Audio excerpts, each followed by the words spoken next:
Father, and of the Son, and of the Holy Spirit.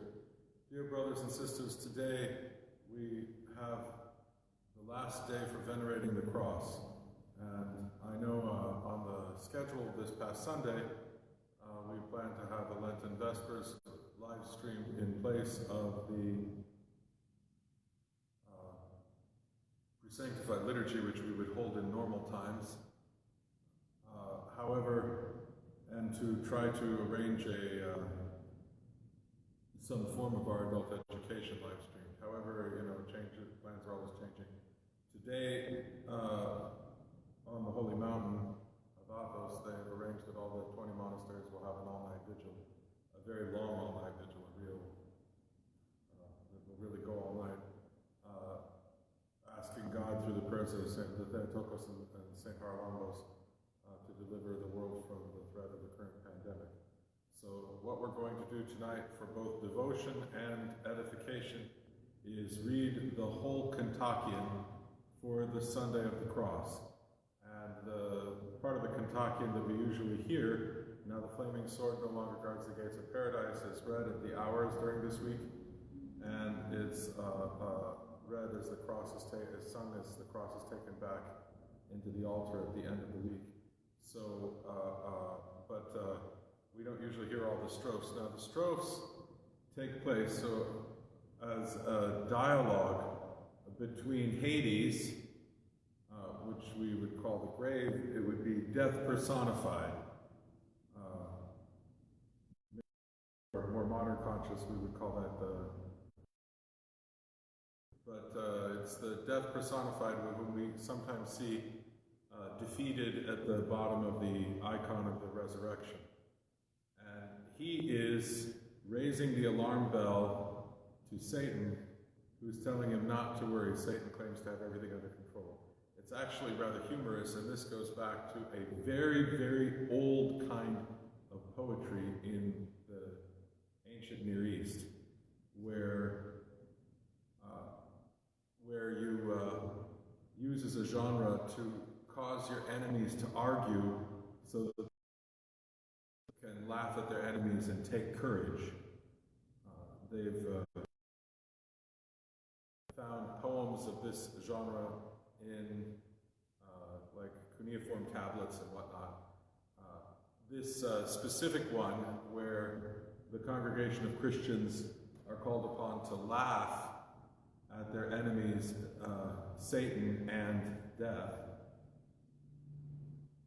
has an earlier specimen, a somewhat similar specimen that's a bit shorter, by St. Ephraim the Syrian, and which I've sometimes remarked on and passed out the text of, that Ephraim Lash has helpfully, Sebastian Brock has helpfully translated for us. I'm going to do the one that our tradition, our liturgical tradition, associates with this past Sunday and with this week and with the veneration of the cross. And we will hear how the cross of Christ sends the devil and death into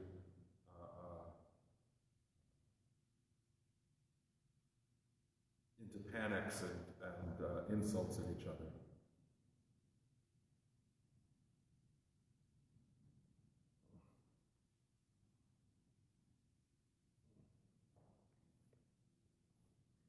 Now the flaming sword no longer guards the gates of paradise. It has been mysteriously quenched by the wood of the cross.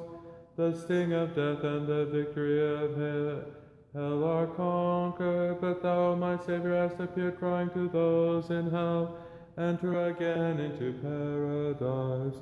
O Christ our God, as thou hast truly nailed down the ransom of many in the form of the cross, redeem us, for as loving mankind, thou hast snatched our spirits from death, by thy precious blood. Thou hast brought us with thee again into paradise. Heavenly and earthly beings rightly rejoice with Adam, that he is called again into paradise. Pilate fixed 3 crosses in Golgotha, 2 for the robbers and 1 for the giver of life. When Hades saw him, he said to those below, O my servants and ministers, Who has fixed the nail in my heart? A wooden spear has pierced me suddenly, and I am torn apart. I am in pain, internal pain. I have a bellyache. My senses make my spirit quiver, and I am forced to vomit forth. Adam and those descended from Adam, given to me by a tree. The tree leads them back again into paradise. When he heard these things, the craftily scheming serpent ran crawling along and cried, Hades, what is the matter? Why do you complain in vain? Why utter these groans? The wood which terrifies you, I fashioned up above for the Son of Mary, and I secretly revealed it to the Sanhedrin. It is useful for us, for it is a cross on which I nailed Christ. Since I wished by the wood to destroy the second Adam, then do not disturb yourself. He will not attack you. Continue to have what you control, of which we are masters. No one will escape again into paradise. Away with you, and come to your senses, beloved. Run and uncover your eyes, and see the root of the tree within my spirit. It has gone down into my vitals, so that like iron it will draw up Adam. Elisha once painted in advance its likeness when he raised up the axe from the river. The prophet drew up the heavy axe with the light wood as an advance notice for you in teaching you that Adam is going to be led from his suffering, led up again into paradise. Who, O Hades, suggested such an idea to you? From what source did you become terrified by the fear which was not fearful? Are you afraid of worthless wood, dry and sterile, made for the destruction of evildoers and those who rejoice in bloodshed? Pilate, persuaded by my advice, discovered this. Do you fear it and consider that it has power? In every way, is it not an aid for your salvation? Who has deceived you? Who is persuaded that he who fell by the wood of the tree would be raised up by wood and be summoned to dwell again in paradise? Suddenly, said Hades, you have become stupid, who were formerly a clever snake. All your wisdom was consumed by the cross, and you have been caught in your own snare. Open your eyes, and you will see that you have fallen into the pit which you yourself dug. For lo, the wood which you call dry and sterile is blossoming into fruit, at whose taste the robber has become an heir to the joys of Eden. Beyond the wand which brought the people out of Egypt, this wood has been active, for it leads Adam again into paradise. But the snake answered, Cease, unhappy Hades, check these ceaseless words. For these words of yours reveal your thoughts. Do you fear the cross and the one crucified? None of these things upsets me, for they start as deeds of my plan. I shall design this, open the tomb and lay Christ in the tomb, so that you will have your fear repeated. From his tomb as from the cross. But seeing you, I shall laugh. For when Christ is buried, I shall come to you, saying, Who will lead Adam now again into paradise? At once, Hades cried out to the devil, to the one who does not see, the blind says the blind, Look, you walk in darkness. Grope your way lest you fall. Consider what I say, O slow of heart. What you do has extinguished the sun. This same wood on which you take pride caused everything to totter. It agitated the earth. It concealed the heavens. It tore up rocks nearby and even the veil of the temple. And it even raised up the dead from their tombs. And the dead cry, Hades, catch Adam! For Adam runs again into paradise. But the devil said, Did the tree of the Nazarene have power to terrify you? Have you who have killed all been killed by a cross? Did you have to the fiction of Haman, and that peg by which Jael nailed Sisera, and the 5 crosses on which one Jesus, Joshua son of Nun, nailed those who were tyrants? The tree in Eden has terrified you excessively since it drove out Adam, and does not bring him back again into paradise. Now is the time to open your ears, Belial. Now is the time to show you the power of the cross and the complete sovereignty of the one being crucified. For to you the cross is folly. To all creation it is considered a throne on which Jesus nailed is as though seated. He hears the robber crying to him, Lord, remember me in thy kingdom. And he answers as though from a judge's bench, Today, poor fellow, thou shalt rule with me, for thou shalt enter again into paradise. When he heard these things, the ever-wily serpent, vexed, roused up and saw the thing that he had just heard about, a robber bearing witness to Christ who was being crucified. Frightened out of his senses at these things, he beat his breast and considered them carefully. Does he talk with a robber and not answer those who accused him?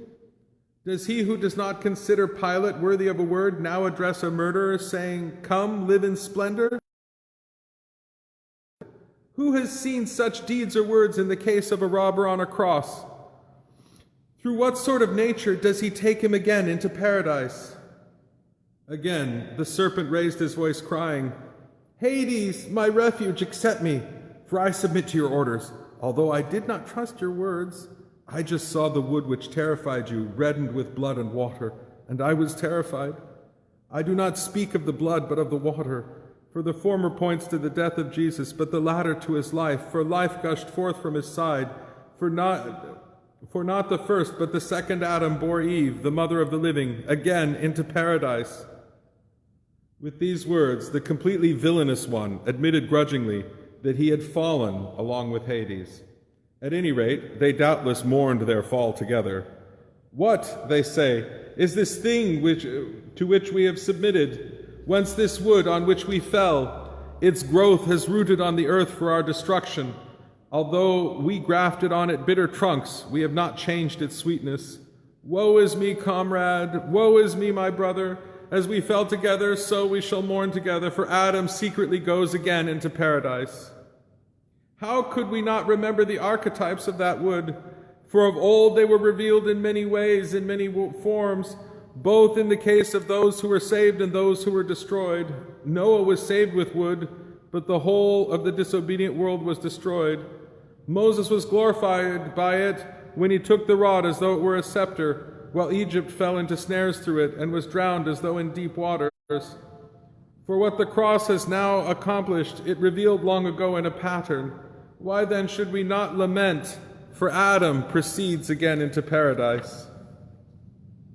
Wait, Hades, poor fellow, said the devil as he groaned. Be still, be patient, put your hand over your mouth. For I hear a voice bringing joyous information. A cry bearing good news has come to me. The rustle of words as though of the leaves of the wood. For Christ, as he is about to die, cried out, Father, forgive them. Oh, but he afterwards distressed me as he said, For the lawless ones do not know what they do. Now we know that the Lord of glory is the one suffering, and that he wills that Adam be carried again into paradise. The Lord showed Moses the wood which sweetened the water at Marah. He did not teach him, did he, what it was, and of what it was the root? He did not tell him then, for he did not wish to, but now he has made it clear to all. For lo, all things are sweetened, but we are embittered. The wood which was cast on the ground has sprouted from our root, and it has become sweet. Though it formerly brought thorns, but now, like the vine of Sorek, it extends its roots, transplanting itself again in paradise. Now then, Hades, mourn, and I join in unison with you in wailing. Let us lament as we see the tree which we planted changed into a holy trunk. Robbers, murderers, tax gatherers, harlots rest beneath it and make nests in its branches in order that they might gather the fruit of sweetness from the supposedly sterile wood, for they cling to the cross as the tree of life. Leaning against it and swimming, they are carried along with its aid and come to anchor as though in a calm harbor, again in paradise. Swear then, tyrant, from henceforth, crucify no one. Strengthen Tartarus, your purpose to slay no one. We have had experience, let us draw in our hands. What has happened may become for us knowledge for the things which are to come.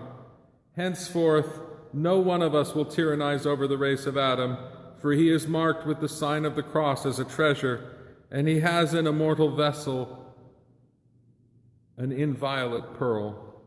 On the cross, the very clear thief carried it off as one who had stolen. He was nailed to the cross, and because he was a robber, he was called again into paradise.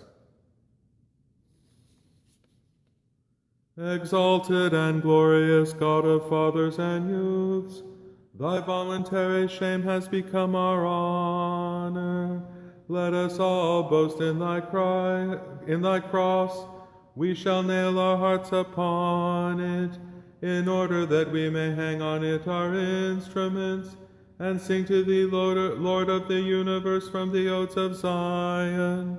A ship from Tarshish once furnished gold to Solomon at just the right time, as it is written, thy cross gives us untold wealth, daily and at the time of the last judgment, for it leads us all again into paradise. Now the flaming sword no longer guards the gates of paradise. It has been quenched by the wood of the cross. The victory of hell and of death have been vanquished. But thou, my Savior, hast appeared, crying to those in hell, enter again into paradise. O Christ our God, thou hast truly nailed down the ransom of many in the form of the cross. Redeem us, for as loving mankind, thou hast snatched our spirits from death by thy precious blood. Thou hast brought us with thee again into paradise. Heavenly and earthly beings rightly rejoice with Adam, that he is called again into paradise. O Lord, save thy people, and bless thine inheritance. Grant victories to the Orthodox Christians over their adversaries, and by virtue of thy cross, preserve the habitation. Before thy cross, we bow down in worship, O Master, and thy holy resurrection we glorify. Before thy cross, we bow down in worship, O Master, and thy holy resurrection we glorify. Before thy cross, we bow down in worship, O Master, and thy holy resurrection we glorify.